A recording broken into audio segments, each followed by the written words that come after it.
So I've talked about basically how bad the chiropractic regulatory board is in Australia, and it's equally as bad in America.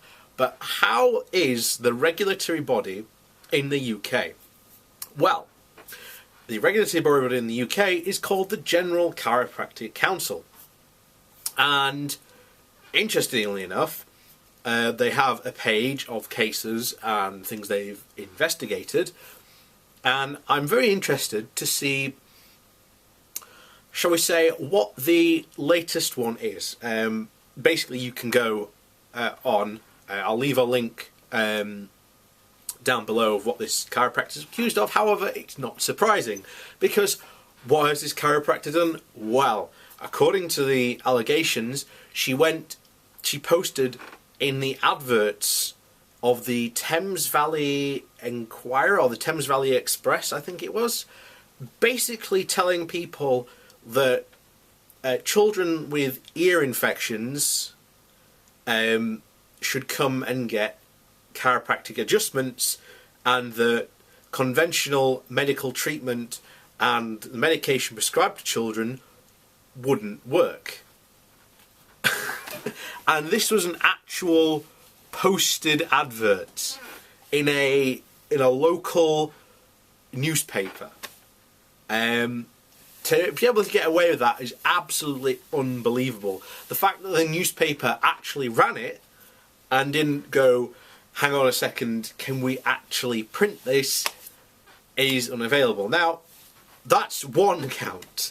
The second count is she made a claim, again, in the same newspaper, in another advert, that giving Gaviscon to children would cause later dementia.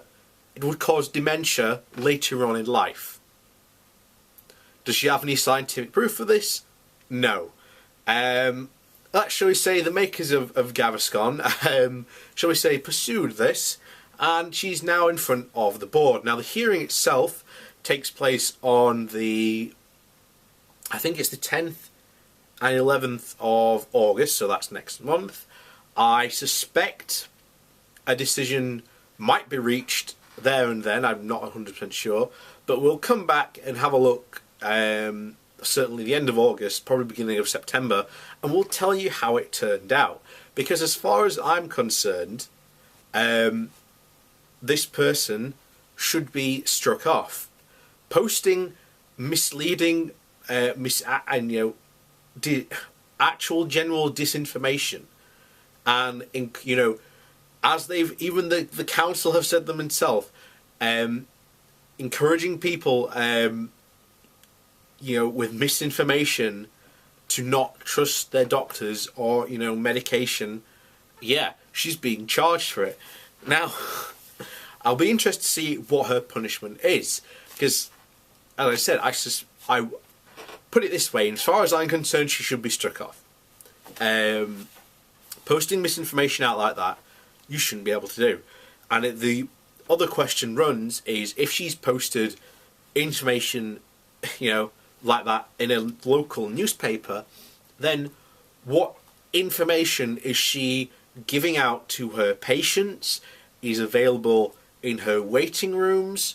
What damage could she have potentially done to her other patients just by pure misinformation? That is something I'm not sure if it will be looked into, but we'll have a look when the full decision thing comes out. So we'll come back then and we'll see what happens. But I hope she loses her license, because as far as I'm concerned, she should lose it straight away. So, with a bit of luck, in some bizarro fashion, it looks like the UK version of the chiropractic board might actually be, able to do this. It would be very interesting, that's to say the least.